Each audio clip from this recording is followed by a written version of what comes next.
प्रदेश में भजनलाल सरकार के कार्यकाल को लगभग 6 महीने बीत चुके हैं और राजीव गांधी युवा मित्र अभी भी संघर्ष करते हुए नजर आ रहे हैं। आपको बता दें, पूर्ववर्ती कांग्रेस सरकार ने इनको अपनी योजनाओं के प्रचार प्रसार के लिए लगाया था और जैसे ही भाजपा की सरकार बनी वैसे ही इनको भाजपा ने कार्य मुक्त कर दिया। लगातार इनका शहीद स्मारक पर भी धरना प्रदर्शन था। करीब इन्होंने 76 दिन शहीद स्मारक पर अपना प्रदर्शन किया था। उसके बावजूद भी सरकार ने इनको अभी तक बहाल नहीं किया, लेकिन फिर से ये राजीव गांधी युवा मित्र अब हुंकार भरते नजर आ रहे हैं। संघर्ष समिति के कुछ पदाधिकारी हैं, उनसे हम बात करने की कोशिश करेंगे कि आने वाले समय में उनकी क्या रणनीति होगी।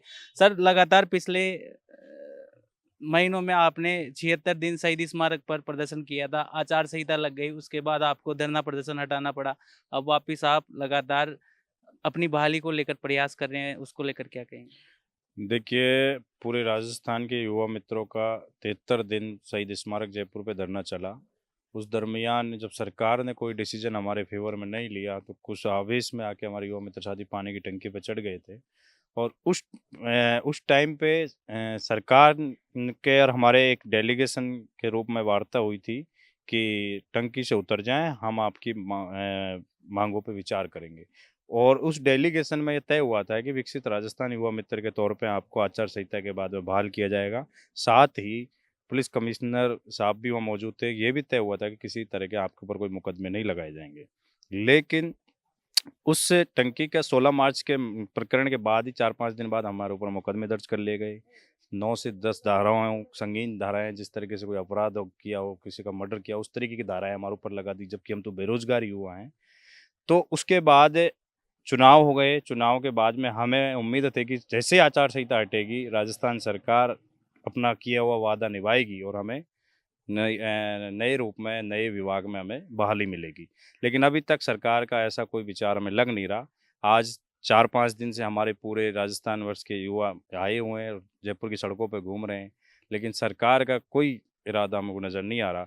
इसलिए हम कहना चाहते हैं कि आगामी 2-3 दिन में हमारी कार्य समिति बहुत बड़े स्तर के आंदोलन की रणनीति तैयार कर रही है।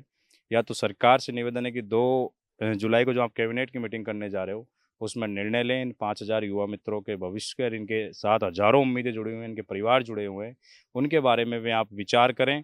हमें भले ही राजीव गांधी नाम से कोई दिक्कत नहीं है, हमें राजीव गांधी नाम को हटा के आप अटल युवा मित्र बना दो, पंडित दीनदयाल उपाध्याय युवा मित्र बना दो और किसी भी नाम से बना दो, लेकिन हमारे रोजगार को आप बहाल करो। और हम ये कह देना चाहते हैं कि मुकदमे दर्ज करके जो हमें आप डराने का प्रयास कर रहे हो, तो हमारा तो रोजगार छीन ले एक तरीके से। और बेरोजगारी कैंसर से भी बड़ी बीमारी होती है। जब रोजगार छीन के हमको मरने के लिए बाध्य कर दिया, तो मुकदमों से हम डरने वाले नहीं है। हम हमारे हक और अधिकार के लिए पहले भी लड़े थे और आगे भी मजबूती से लड़ेंगे। क्या आने वाले समय में फिर से आप शहीद स्मारक की तरफ धरना प्रदर्शन करने जा रहे हम शहीद स्मारक ही नहीं, और भी बड़े स्तर के आंदोलन की हम रूपरेखा तैयार करेंगे। अगर सरकार 4 से 5 दिन में, जैसे अभी 2 जुलाई को अभी कैबिनेट की मीटिंग है, उम्मीद है कि कैबिनेट मीटिंग में हमारे बारे में चर्चा करेंगे और हमारे बहाली होगी। अन्यथा हम बड़े आंदोलन की रणनीति तय करेंगे। हैं? देखिए, ये राजीव गांधी युवा मित्र समिति के कुछ पदाधिकारी थे। इनका कहना यही है कि जब तक हमारी बहाली प्रक्रिया सरकार द्वारा शुरू नहीं की जाती है, तब तक हमारा संघर्ष जारी रहेगा। कुछ पदाधिकारी हो रहे हैं, सर, आज भी आपके द्वारा, आपकी संघर्ष समिति के द्वारा झुंझुनू में मुख्यमंत्री को ज्ञापन दिया गया था, पूरा क्या मामला था आज?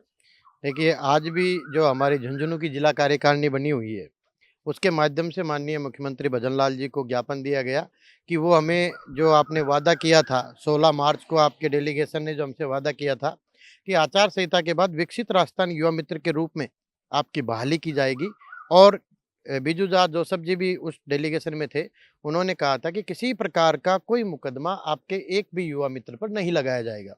लेकिन उसके उलट 4-5 दिन बाद में ही मुकदमे लगा दिए जाते हैं, वो भी संगीन धाराओं में 307, 353 धारा लगा दी जाती है। वैसे करके 9, 10, 11 धाराएँ हैं। और घर-घर जाके गिरफ्तारी की जाती है, दबिश दी जाती है पुलिस द्वारा और गिरफ्तार भी किया जाता है। और उसके बाद बहाली के बारे में भी कोई प्रक्रिया अभी शुरू नहीं की है, क्योंकि आचार संहिता हट चुकी है। तो हम फिर से जो वादा किया था उनसे भी मिल रहे हैं, मंत्रियों से भी मिल रहे हैं। आज भजनलाल जी को भी ज्ञापन दिया था और जहाँ-जहाँ जाएँगे वहाँ ज्ञापन पहले भी दे रहे थे और अब भी आगे भी ज्ञापन देते रहेंगे। हमारी माँग है, क्योंकि वाजिब हमारा हक है। हमने कोई किसी की अनुकंपा के तौर पर हमने ये नियुक्ति नहीं पाई थी। एक अखबार में विज्ञापन आया था नौकरी का, उसमें हमने फॉर्म भरे और बाकायदा आरएस लेवल के अधिकारियों का द्वारा हमारा इंटरव्यू किया गया। उनके द्वारा ही हमारी ट्रेनिंग की गई और हमें आर्थिक एवं सांख्यिकी विभाग के तत्वाधान में नियुक्ति मिली। और उस नियुक्ति के बाद राजस्थान सरकार व केंद्र सरकार की जितनी भी जनकल्याणकारी योजनाएं थी, उनको हम गांव-गांव, ढाणी-ढाणी जाते थे। एक युवा मित्र के पास 4-4, 5-5 ग्राम पंचायतें थी। शहरी क्षेत्र के युवा मित्र के पास लगभग 10-10 वार्ड थे। वहाँ से, क्योंकि योजनाएं तो सरकार निकाल देती है, लेकिन जब तक लाभार्थी को पता नहीं होता है कि इसका रास्ता क्या है, इस योजना का लाभ प्राप्त करने के लिए मुझे क्या करना होगा, तो मैं जहाँ तक मानता हूँ वो योजनाएं निकालना निराधार है, जो उसकी पूरी क्रियान्विति नहीं हो पाती।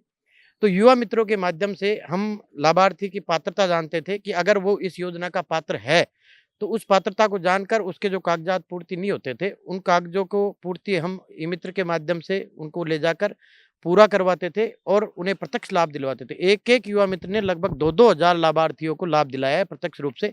उनकी भी कहीं न कहीं धारणा हमारे साथ जुड़ी हुई है और आप और अच्छी योजना बनाइए। हम तो आपकी योजनाओं को बिल्कुल इम्प्लीमेंट करेंगे, पहले भी करते थे। हमको किसी पार्टी का ठप्पा नहीं लगाएँ, किसी पार्टी से नहीं जोड़े। ये बेरोजगार युवा थे, अपना रोजगार कर रहे थे, इसलिए हम आपकी योजनाओं का प्रचार करेंगे।